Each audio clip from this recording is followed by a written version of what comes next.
biasa, inilah karomah hebat Pangeran Diponegoro ketika melawan para penjajah Belanda. Pada momen kemerdekaan Republik Indonesia kali ini, mengingatkan kita terhadap perjuangan para pahlawan bangsa ini. Salah satunya adalah Pangeran Diponegoro.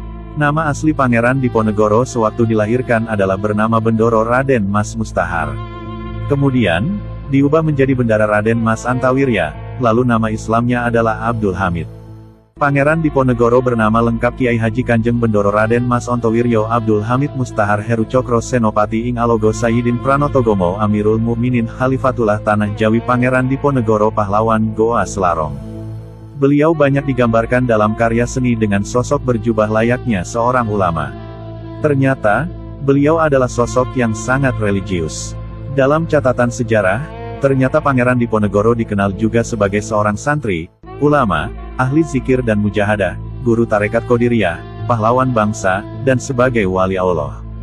Dalam jejak pendidikan agamanya, Pangeran Diponegoro banyak berguru kepada ulama-ulama Nusantara yang alim alamah. Pangeran Diponegoro pernah mengaji ilmu hikmah kepada Simbah Kiai Haji Nur Muhammad Ngadi Wongso Salaman. Beliau juga pernah mengkaji ilmu tafsir Jalalain kepada Kiai Haji Baidowi Pesantren Bagelen Purworejo. Lalu guru ilmu syariat Pangeran Diponegoro adalah Kiai Hasan Besari Tegal Sari Ponorogo. Beliau juga pernah berguru dan mondok di Kiai Taftazani Kertosono dan lain sebagainya. Darah yang mengalir di tubuh Pangeran Diponegoro adalah spirit santri, ulama, dan para mujahid yang mukhlis serta tanpa pamrih, lebih-lebih tanpa kepentingan apapun. Sebab, putra Raden Ayu Mangkarawati yang masih memiliki darah dengan Sunan Ampel itu dididik oleh para kiai yang luar biasa. Guru-guru Pangeran Diponegoro itu adalah para kiai khawas dan kiai sepuh yang punya kearifan sehingga ajaran-ajarannya masuk ke dalam hati dan kepribadian. Alhasil Pangeran Diponegoro pun tumbuh menjadi ulama sekaligus pejuang bangsa Indonesia yang gagah berani. Pangeran Diponegoro merupakan putra dari Sri Sultan Hamengkubuwono III dan Raden Ajeng Mangkarawati. Beliau lahir dengan nama asli Raden Mas Ontowiryo pada tanggal 11 November tahun 1785 di Yogyakarta. Pangeran Diponegoro merupakan sosok pahlawan nasional Indonesia yang dikenal sebagai pemimpin Perang Jawa selama 5 tahun untuk melawan penjajahan Belanda. Perang Jawa atau Perang Diponegoro berlangsung mulai tahun 1825 hingga 1830 Masehi.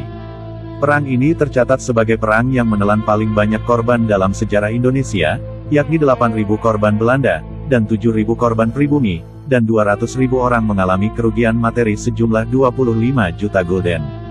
Awal mula terjadinya Perang Diponegoro adalah ketika sang pangeran tidak menyetujui campur tangan Belanda dalam urusan kerajaan. Pada tahun 1821 para petani lokal menderita diakibatkan penyalahgunaan penyewaan tanah oleh Belanda, Prancis, Jerman, dan Inggris. Karena tidak terima dengan tindakan yang dilakukan oleh para penjajah ini, Pangeran Diponegoro akhirnya melakukan usaha untuk dapat mengusir para penjajah dari tanah Jawa. Di antara karomah luar biasa Pangeran Diponegoro adalah sebagai berikut. Karomah yang pertama, yaitu tidak mempan ditembak musuh. Dikisahkan bahwa pada saat Pangeran Diponegoro berada di dalam sebuah pertempuran, beliau berada dalam suasana yang sangat sulit, bahkan kudanya pun sulit dikendalikan. Pada saat Pangeran Diponegoro bersama Sentot Prawirodirjo dalam sebuah pertempuran, Pangeran Diponegoro berkata, "Hai Sentot, janganlah ragu-ragu walaupun pertempuran berkecamuk hebat." Pada saat berkata seperti itu, tiba-tiba sebuah peluru menghujam dada Pangeran Diponegoro hingga ia agak terjengkang.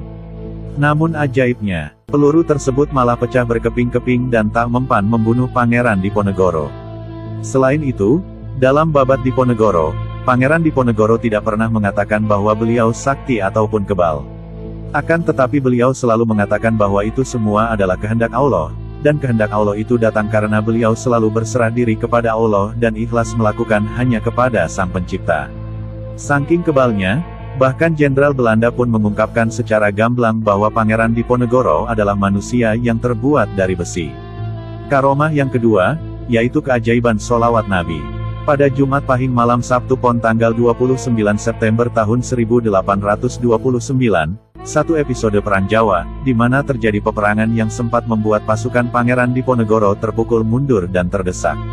Secara matematis, tidak ada celah yang akan mampu mengeluarkannya dari keadaan tersebut. Di belakang sana, Ribuan pasukan Belanda terdengar riuh ramai bersorak gembira, sudah terbayang di benak mereka akhir dari Perang Diponegoro yang menguras hampir seluruh konsentrasi mereka, baik harta, darah, dan nyawa. Di saat tidak ada pilihan lain selain melawan dan mati atau melawan dan tertangkap, Pangeran Diponegoro lalu melantunkan bait sholawat burdah dengan segala kepasrahan yang total. Beruntungnya, Allah Subhanahu wa Ta'ala pun menjawab doa sholawat burdah yang dilantunkan Pangeran Diponegoro. Pangeran Diponegoro membedal kudanya diikuti oleh pasukannya yang percaya dan taat kepada beliau. Mereka lalu terjun ke dalam rawa-rawa yang dalamnya tidak terukur. Namun atas izin Allah, bukan terperosok ataupun tenggelam, tapi kuda yang beliau tunggangi bersama pasukannya mampu berlari tegap di atas rawa bening, lalu melintasi rawa bening hingga Tuntang sejauh 8 km dengan selamat. Sedangkan tentara Belanda yang mengikuti beliau, malah akhirnya terperosok tenggelam ke dalam rawa yang dalam.